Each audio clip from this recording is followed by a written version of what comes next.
Hello friends, Sigmund Freud western psychology में एक ऐसा नाम, यदि उस नाम को साइकोलॉजी की पुस्तकों से हटा दिया जाए तो आप क्या मानते हैं क्या होगा?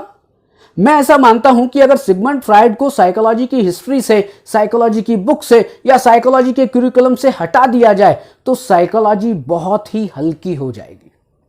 साइकोलॉजी को पढ़ने में मजा नहीं आएगा। साइकोलॉजी को हम व्यवहार से, अपनी लाइफ से कोरिलेट नहीं कर पाएंगे। मैं ये कह रहा हूं कि सिगमंड फ्रायड एक बहुत ही फेमस नाम है, क्लिनिकल साइकोलॉजिस्ट हैं, और जिन्होंने कुछ ऐसे कॉन्सेप्ट्स दिए कि हम उनको पढ़ते हैं तो हमें लगता है अरे ये तो मेरे साथ होता है, ये हम सबके साथ होता है। और वो कॉन्सेप्ट ऐसे हैं कि जिनको हम कहीं भी किसी भी तरह से जांच परख कर सकते हैं।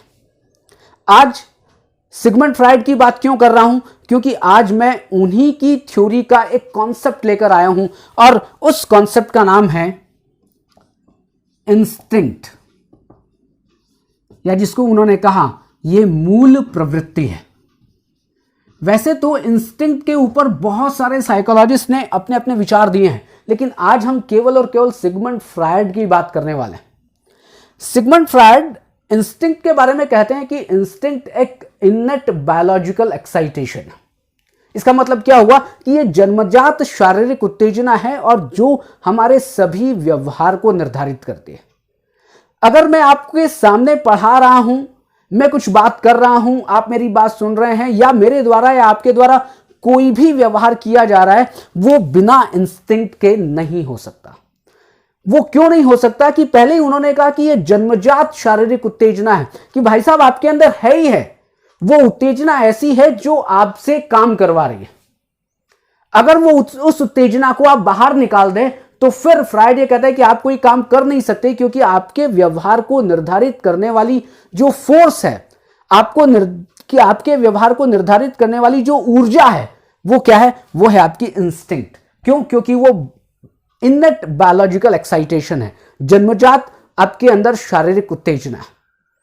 लेकिन जब भी इंस्टिंक्ट की बात आती है तो फ्रायड कहते हैं कि दो तरह के हमारे द्वारा काम किए जाते हैं। कौन कौन से? हमारे कुछ काम ऐसे होते हैं जो कंस्ट्रक्टिव होते हैं, और कुछ काम ऐसे होते हैं जो डिस्ट्रक्टिव होते हैं। कंस्ट्रक्टिव का मतलब क्या है? कि हम कहीं पर निर्माण करते हैं, कहीं पर हम कुछ बनाने का काम करते हैं, लेकिन कहीं पर हम उसको विनाश का काम करते हैं, हम ध्वंस का काम करते हैं, या हम उसको डिस्ट्रक्टिव काम करते हैं कि साहब इसको हटा दो, खत्म कर दो। तो यहां पर क्या है, हमारे तरफ से दो कार्य हो गए, एक कंस्ट्रक्टिव वर्क और एक डिस्ट्रक्टिव वर्क, और उसी के आधार पर दो तरह की इंस्टिंक्ट फ्रायड ने कही है। एक जिसको हम कहते हैं लाइफ इंस्टिंक्ट, और दूसरे को हम कहते हैं डेथ इंस्टिंक्ट। लाइफ इंस्टिंक्ट का एक नाम और है जिसको कहा जाता है इरोस, और डेथ इंस्टिंक्ट का एक नाम और है जिसको कहा जाता है थैनाटॉस। कुछ लोग इसको थैंटॉस भी कहते हैं, थैनाटॉस या थैंटॉस, आप जिस तरह से आप इसका प्रोनाउंसिएशन कर पाए। तो लाइफ इंस्टिंक्ट और डेथ इंस्टिंक्ट, लाइफ इंस्टिंक्ट का नाम क्या है? इरोस, और डेथ इंस्टिंक्ट का नाम क्या है? थैंटॉस या थैनाटॉस। लाइफ इंस्टिंक्ट की बात करते हैं तो लाइफ से मतलब ही समझ में आता है, लाइफ मतलब जीवन। लाइफ मतलब कहीं ना कहीं आप किसी चीज को लाइफ देने का काम कर रहे हैं, किसी चीज को आप बनाने का काम कर रहे हैं। तो लाइफ इंस्टिंक्ट्स के द्वारा हमारे कौन से कार्य प्रभावित होते हैं या कौन से कार्य निर्धारित होते हैं, तो इसका सीधा सीधा सा मतलब है कि हमारे जो भी कंस्ट्रक्टिव कार्य हैं वो हमारे लाइफ इंस्टिंक्ट या लाइफ इंस्टिंक्ट की जो एक एक्साइटेशन है, जो बायोलॉजिकल एक्साइटेशन है, उसके द्वारा प्रभावित हो रहे हैं या उसके द्वारा निर्धारित हो रहे हैं। आप कुछ भी मान सकते हैं। लेकिन दूसरी तरफ डेथ इंस्टिंक्ट, डेथ मतलब कि आपने साहब उसको मार दिया।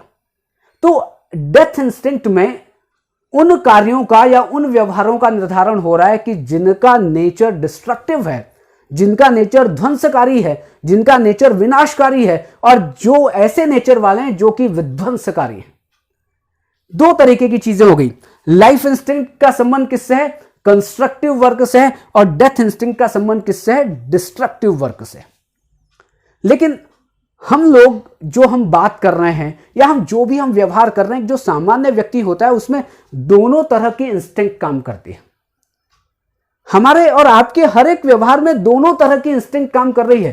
अब आप कहेंगे कि साहब कभी तो आप कहते हो कंस्ट्रक्टिव का जो वर्क होता है उसमें लाइफ इंस्टिंक्ट काम करती हैं, डिस्ट्रक्टिव वर्क होता है तो उसमें डेथ इंस्टिंक्ट काम करती हैं। ये बिल्कुल सही है, लेकिन अब मैं आपको विद एग्जांपल बता रहा हूं कि कैसे मेरे अभी जो मैं आपको पढ़ा रहा हूं, मैं इंस्टिंक्ट के टॉपिक पर आपसे डिस्कशन कर रहा हूं। इस काम में भी दोनों ही इंस्टिंक्ट काम कर रही है। हां, लाइफ इंस्टिंक्ट ज्यादा काम कर रही है, डेथ इंस्टिंक्ट कम काम कर रही है।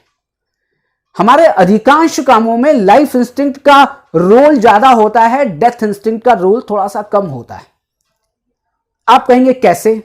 अच्छा, आप खाना खाते हैं, खाना खाते हैं किसके लिए खाते हैं? आप रोटी सब्जी दाल चावल या और भी पौष्टिक खाना खाते हैं, किसके लिए खाते हैं? अपने शरीर के लिए खाते हैं। अब जब देखिए, अब आप खाना खा रहे हैं मतलब कि आप कोई ना कोई व्यवहार कर रहे हैं, आप जीवन बनाने का काम कर रहे हैं, आप कुछ कंस्ट्रक्टिव काम कर रहे हैं, तो क्या यहां पर लाइफ इंस्टिंक्ट काम नहीं कर रही है? क्यों? क्योंकि आप लाइफ को सरवाइव करने के लिए, लाइफ को बनाने के लिए, उस लाइफ का निर्माण करने के लिए आप खाना खा रहे हैं। क्या काम किया? लाइफ इंस्टिंक्ट ने काम किया, मतलब कि इरोस ने काम किया, क्योंकि वो कंस्ट्रक्टिव है। लेकिन इसी खाना खाते समय एक डेथ इंस्टिंक्ट ने भी काम किया। कैसे? आपने जैसे ही कोई ग्रास, जैसे ही कोई रोटी आपने मुंह के अंदर रखी, आपने क्या किया? आपने उसको चबाया। अब जब चबाया जा रहा है तो क्या आप कोई विध्वंसकारी, कोई डिस्ट्रक्टिव काम नहीं कर रहे हैं? आप उस रोटी, अगर आप डिस्ट्रक्टिव ना करें, आप उसको ना चबाएं, तो क्या रोटी आप सीधे के सीधे निगल लेंगे? नहीं, आप क्या कर रहे हैं? आप उसको चबा रहे हैं। क्यों? क्योंकि उस चबा रहे हैं वो डिस्ट्रक्टिव है, लेकिन मेन पर्पस आपके व्यवहार का क्या है कि जब मैं 32 बार चबाऊंगा तब मेरे अंदर जाएगा तो अच्छी तरह से डाइजेस्ट होगा और मेरे शरीर को अच्छी तरीके से वो खाना लगेगा। अब आप समझे कि आप क्या कर रहे हैं? आप एक ही काम में, एक ही व्यवहार में आपकी दोनों इंस्टिंक्ट काम कर रही है, लाइफ भी और डेथ भी, जहां पर आप बना भी रहे हैं और जहां पर आप डिस्ट्रक्टिव वर्क भी कर रहे हैं। लेकिन अगर आपने खाने वाला जो मैंने एग्जांपल दिया उसमें कौन से इंस्टिंक्ट ज्यादा प्रभावी है, तो आप कहेंगे लाइफ इंस्टिंक्ट ज्यादा प्रभावी है, क्योंकि हमारा उद्देश्य क्या है? हमारा उद्देश्य है हमारे शरीर को बनाना। दूसरी तरफ आप अपने घर में भी, दिवाली आने वाली है और दिवाली में आप बहुत अच्छी अच्छी सीनरी, बहुत अच्छे अच्छे फोटोज आप दीवार पर लगाएंगे। अब दीवार पर लगाएंगे तो दीवार पर ऐसा तो नहीं कि बिना कील के आप लटका देंगे। आपको क्या करना पड़ेगा? आपको एक कील लानी पड़ेगी, ठक ठक ठक ठक कील ठोकनी पड़ेगी। कील ठोकने के बाद जब आप उसको तस्वीर को लगाएं, और कितनी सुंदर तस्वीर लग रही है, अरे बहुत ही अच्छा, ऐसा करते हैं उस दीवार में भी लगाते हैं, ऐसा करते हैं उस रूम में भी लगाते हैं, डाइनिंग हॉल में भी लगाते हैं। आप क्या कर रहे हैं? आप कहीं ना कहीं आप कील ठोक रहे हैं। किसके लिए? आपने अपने घर को कंस्ट्रक्टिव बनाना है, आपने बड़ा सुंदर घर को बनाना है, तो आपने कंस्ट्रक्टिव काम किया। आपने तस्वीर को लगाने के लिए आपका मेन उद्देश्य, आपके व्यवहार का मेन पर्पस क्या था? उस तस्वीर को वहां पर लगाना है। लेकिन तस्वीर को लगाना है, लाइफ इंस्टिंक्ट काम कर रही है, लेकिन जब आप कील को टक टक टक ठोक रहे तो डेथ इंस्टिंक्ट काम कर रही है। क्यों? क्योंकि जब वो कील अंदर जाएगी तभी तो आपकी तस्वीर लगेगी, तो उसको आपको चोट पहुंचाना पड़ेगा, आपको उसको मारना पड़ेगा। क्या हुआ? यहां पर भी आपकी डेथ इंस्टिंक्ट काम कर रही है।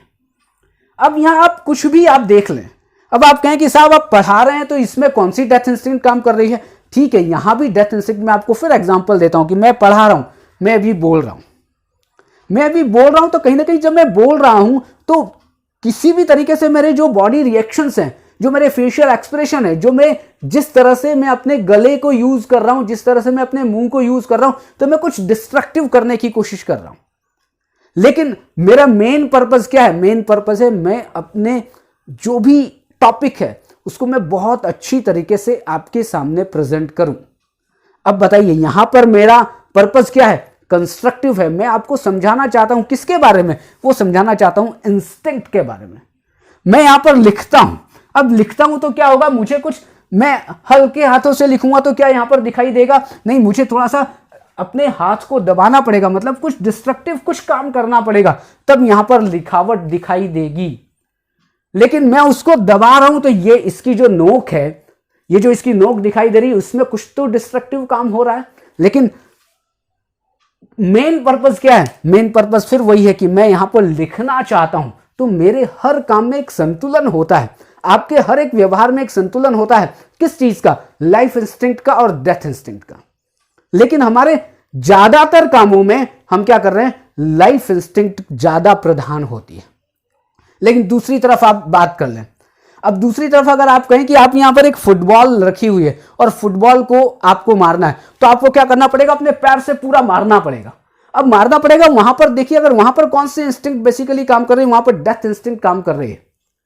आप अगर गोल पहुंचाना चाह रहे हैं तो फिर वहां पर लाइफ इंस्टिंक्ट काम कर रही है। अब आपको डिफरेंशिएट करना पड़ेगा कि कहां पर लाइफ और कहां पर डेथ इंस्टिंक्ट काम करती है। आप बच्चे को बहुत प्यार से पटाख से कान लाल कर देते हैं, क्या हो रहा है? जब कान आप लाल कर रहे हैं तो क्या डेथ इंस्टिंक्ट नहीं काम कर रही है? वहां डेथ इंस्टिंक्ट काम कर रही है। लेकिन पर्पस फिर क्या है? पर्पस है आपका उस बच्चे को बनाना, अगर वो बन गया तो। लेकिन इस तरह से अभी क्या संतुलन है। लेकिन कभी कभी क्या होता है, जब बात आती है बिल्कुल डिस्ट्रक्टिव, मतलब कि वहां पर आप गुस्सा कर रहे हैं और गुस्सा करके आप तोड़ फोड़ कर रहे हैं, तो क्या आप वहां पर कंस्ट्रक्टिव काम कर रहे हैं? नहीं, वहां पर कोई भी कंस्ट्रक्टिव काम नहीं कर रहे हैं, वहां केवल और केवल डिस्ट्रक्टिव काम कर रहे हैं। और वहां पर कौन सी इंस्टिंक्ट काम कर रही है? Death instinct. और जब आप मर जाते हैं, जब आपकी डेथ हो जाती है, तो फिर वहां पर बिल्कुल प्योरली डेथ इंस्टिंक्ट ने काम किया है कि आपका ही विनाश हो गया, आपका ही पूरे के पूरे आप और हम खत्म हो गए। तो इस तरह से आपको समझना पड़ेगा कि इंस्टिंक्ट क्या है? एक बायोलॉजिकल एक्साइटेशन है जो हमें किसी भी कार्य को करने के लिए क्या कर रहा है? धक्का दे रहा है, या हमें हमारे किसी भी कार्य को वो निर्धारित कर रहा है, हमारे व्यवहार को निर्धारित कर रहा है। दो तरीके से, एक लाइफ इंस्टिंक्ट जिसको हम इरोस कहते हैं, डेथ इंस्टिंक्ट जिसको हम थैंटोस कहते हैं। लाइफ इंस्टिंक्ट के द्वारा कंस्ट्रक्टिव वर्क किए जाते हैं, डेथ इंस्टिंक्ट के द्वारा डिस्ट्रक्टिव वर्क किए जाते हैं। लेकिन अगर हम अपनी नॉर्मल लाइफ की बात करें तो दोनों के अंतःक्रिया, दोनों ही इंस्टिंक्ट किसी ना किसी काम में आती है, या हम दोनों ही इंस्टिंक्ट को यूज करते हैं तब हमारा कोई कार्य होता है। लेकिन उसमें लाइफ इंस्टिंक्ट ज्यादा प्रभावी होती है, उसका ज्यादा बल होता है, और डेथ इंस्टिंक्ट का थोड़ा सा कम बल होता है। तो ये था आपकी इंस्टिंक्ट मूल प्रवृत्ति का कॉन्सेप्ट, जो कि सिगमंड फ्रायड ने दिया था लाइफ इंस्टिंक्ट और डेथ इंस्टिंक्ट के बारे में। तो कल फिर एक नए टॉपिक के साथ मुलाकात होगी। आज के लिए केवल इतना ही, लेकिन थोड़ा सा कोशिश करिए इस चैनल को और थोड़ा ज्यादा ग्रो करवाइए। इस चैनल को सब्सक्राइब करिए, लाइक करिए और आगे से आगे शेयर करिए जिसको साइकोलॉजी समझनी है या जिसका साइकोलॉजी पढ़नी है। Thank you very much.